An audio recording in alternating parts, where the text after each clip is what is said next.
ডুলির mastermind ট্যাকটিসে Mithul মার্মাকে বেঞ্চে রেখে একাদশে জায়গা করে নিতে চলেছেন অভিজ্ঞ আনিসুর রহমান জিকো।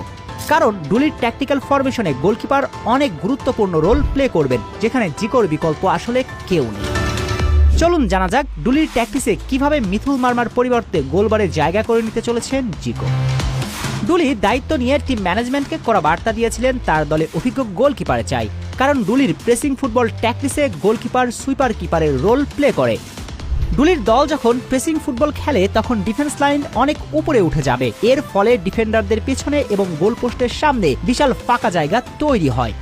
আর প্রতিপক্ষ যদি লং বল বা থ্রু বল দিয়ে কাউন্টার অ্যাটাক করে তখন গোলকিপারকে বক্স ছেড়ে সামনে এগিয়ে এসে সে বলগুলোকে ক্লিয়ার বা রিসিভ করবেন।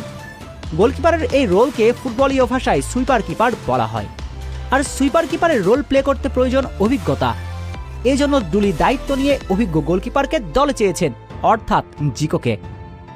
প্রেসিং ফুটবলে গোলকিপাররা সাধারণত নিজের বক্সে বল রেখে প্রতিপক্ষের একজন ফরওয়ার্ডকে নিজের দিকে টেনে নেন, এর ফলে দলের একজন খেলোয়াড় স্পেস পান।